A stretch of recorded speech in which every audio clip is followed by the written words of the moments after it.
There is a difference between audience and community. LinkedIn is an audience, and what we've built at PSA Collective is a community. There's a subtle difference, but massive impact.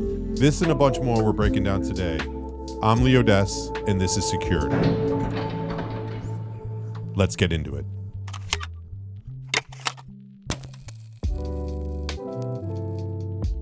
All right, first up, industry news. Last week, I said M&A has been quiet through January, but what a week makes. So we had two acquisitions done this week that were reported. First was Assa Abloy just acquired NSP Security out of the UK. It's a small deal, roughly about 10 million in revenue, 20 people, but the signal of what it is matters. NSP is a pure vertical hospitality and student living play. They're not general purpose integrators trying to do everything. They're specialists with deep domain expertise in a segment that's consolidating fast. All hardware, software, service, everything. And Assa Abloy didn't partner with them. They bought them outright. They folded them into the global solutions under the hospitality business area. And that's a clear statement. When you're a hardware manufacturer moving up the stack, you just don't want the channel partners to do strategic verticals. You want owned capacity. Student housing in the UK is a real market. Operators need unified platforms, access, identity, mobile credentials, building integrations. NSP built margin-rich, reoccurring revenue doing exactly that. And the plan is, from what they at least said, is to take it even further than just the UK. They were founded in 1993. They bootstrapped. They became profitable. And now they're accretive from day one, being part of Assa Abloy. I've written often, this is the pattern we keep seeing. Vertical integration isn't just manufacturers buying software companies.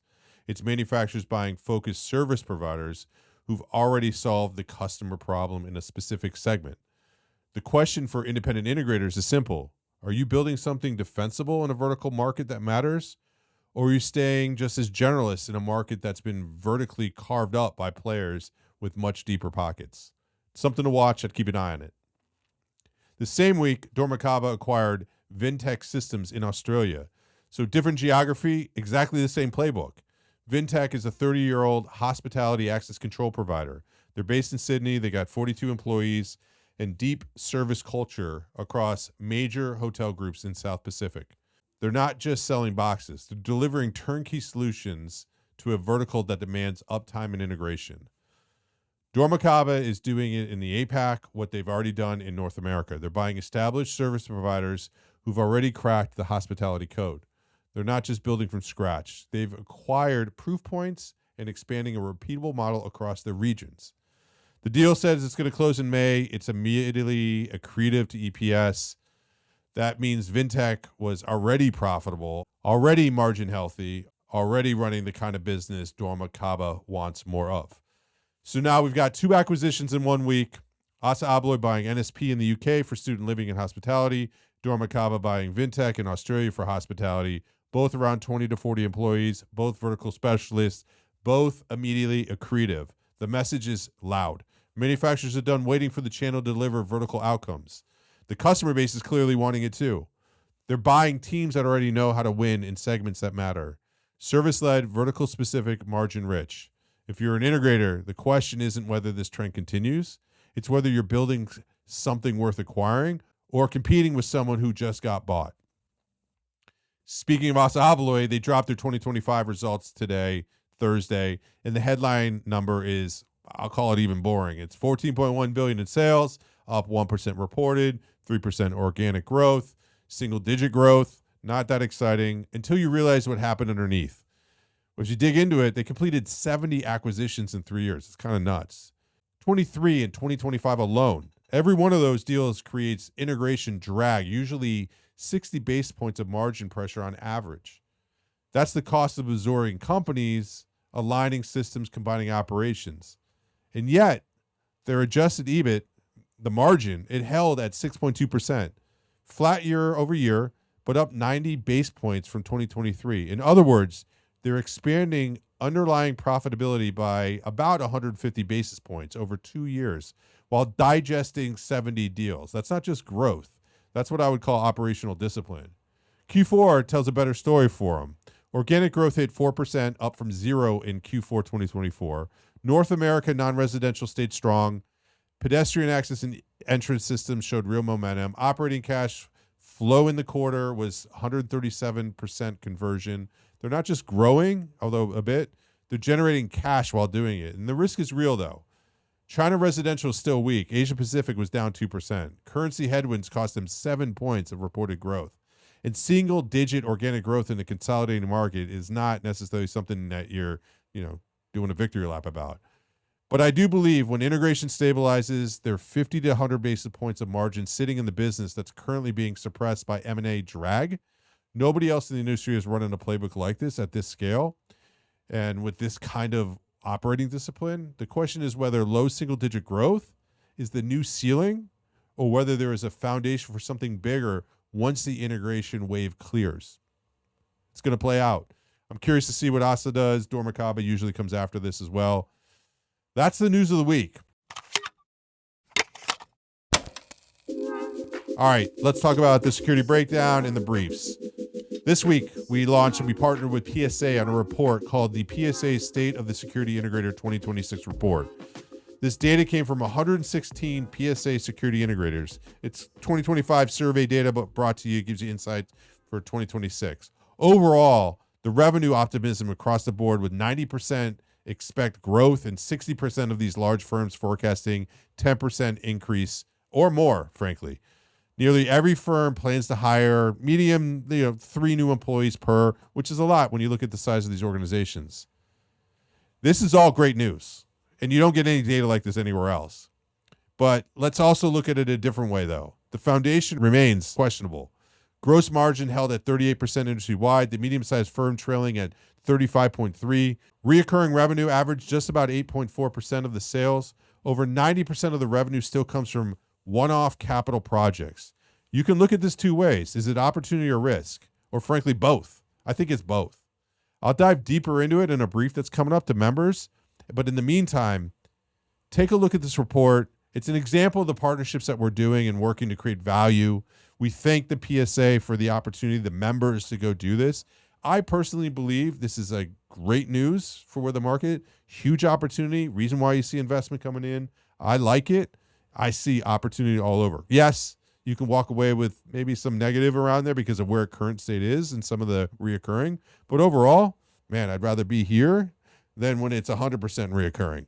Now I'll shift to a question that I got this week and I put out. It got a good amount of engagement. The question was, will security turn to outcome-based pricing and follow the trends that we're seeing in enterprise software?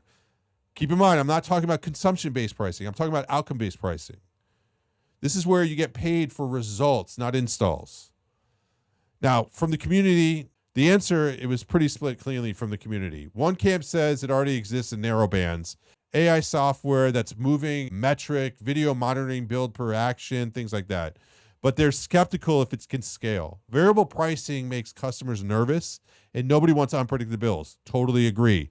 Very different, though, than what I'm talking about, which is outcome-based pricing.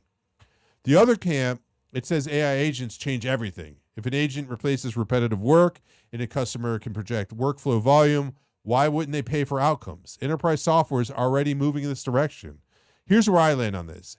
Outcome-based pricing works when two things are true. First, the value delivered goes beyond security. It delivers operational efficiency, revenue, things like that. Something the customer already measures. Second, the outcome is quantifiable and repeatable. Writing reports, reducing false alarms, automating workflows, that. The challenge here is not philosophical. It's about execution, in my opinion. Can the technology deliver consistently enough that both sides win? And if it can't, will the providers share the downside? Because if AI agents get good enough and cheap enough, the integrator who figures this out first stops competing on install price and starts competing on business impact. That's an entirely different game. Totally. And I think it's going to happen. Also this week, I talked about if you want to see our industry in 5 years, watch what's happening in enterprise software right now. Specifically on Tuesday, Anthropic released a legal AI agent, not a chatbot, but not assistant, but a tool that automates legal workflows end to end. Think about it. It's kind of crazy. In the market, it panicked. Snowflake, Atlassian, MongoDB, Elastic, HubSpot, they all went down by 10%. Salesforce, ServiceNow, Workday down by 7 or more. Legal analytic companies like Relics and Walters Culver got crushed. Thomas Reuters lost a tenth of its market cap in a day. Here's why it matters. For years, Anthropic sold the model, the infrastructure, all those other people. They could build co-counsel on top of OpenAI's API. You could build things on top of it. But now, Anthropic is publishing ready-made vertical solutions. The platform has become the competitor. They didn't just sell picks and shovels. They opened the mine. Don Morrow said it best. Agents are eating the application layer right before our eyes. KP Reddy went even deeper. He said most SaaS is just tables with CRUD operations. Create, read, update, delete. They're glorified data archives. The actual work still happens in email, messaging, and spreadsheets. Enterprise software optimized for seat licenses, not outcomes. It tracked activities instead of delivering results. And now AI is calling that bluff. I spoke with a large SI here in the DC area. Works primarily in the federal space, so even, think about that. And I asked him what's happening right now in enterprise software. His answer to me, which I thought was awesome, was you're either having a Nokia moment or an Oracle moment right now. Nokia got disrupted and disappeared. Oracle, it adapted, it moved up the stack and survived. The question for every software company and every access control platform is, which one are you? Because if agents can replace the application layer in legal, tech, finance, and HR, they can absolutely replace credential management, visitor workflows, and compliance reporting in physical security. The interface is moving. The value might still be in the plumbing, but the customer doesn't care about plumbing. They care about outcomes. Performance-based pricing isn't a nice to have anymore. It's survival. If you can't prove you deliver outcomes, an agent will replace you with something that can.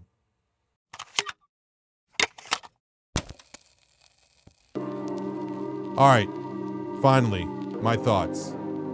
I mentioned above in the beginning that there's a difference between audience and community. I'll even expand it to include associations. Most people use audience, community, and association interchangeably, and I think we shouldn't. Here's how I've been thinking about it. Audience equals consumes.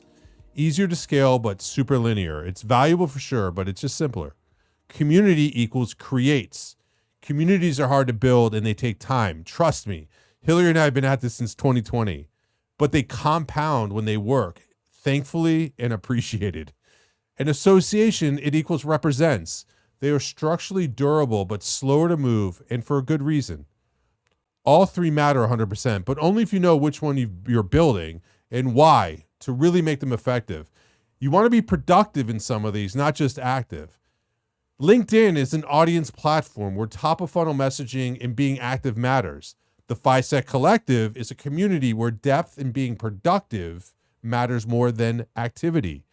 And the Security Industry Association, SIA, it's an association where collective advocacy and industry standards, they matter most. It's also why some of those others are failing, like ASIS. They need to go into a museum. They've lost the script. They are not helping anymore with advocacy and industry standards. The people are that work locally, the organization, not so much. We see the mistake of mixing them happen in all directions. For instance, people spamming a community like their audiences, that's being active. People treating associations like audiences, expecting reach without digging in and doing work. And people confuse community intimacy with association formalities. If you're calling something a community, act like you would if you met them in person. If it's an association, show up to govern, not just consume, and treat LinkedIn as an audience, and you won't get frustrated and then go complain on the very same platform you're complaining about. All right, next week I'm off to Seattle to meet up with the team at Safer. Can't wait. Then I'm going down to LA to MC the Leaf Connect event. Should be a great week, and we'll bring back all of this to you in Slack, LinkedIn, in our briefs, and also here. If this episode was useful, send it to someone or your team, please. Until then, keep pushing, keep engaging, and I'll see you next week. I'm Lee Odess, and this is Secured.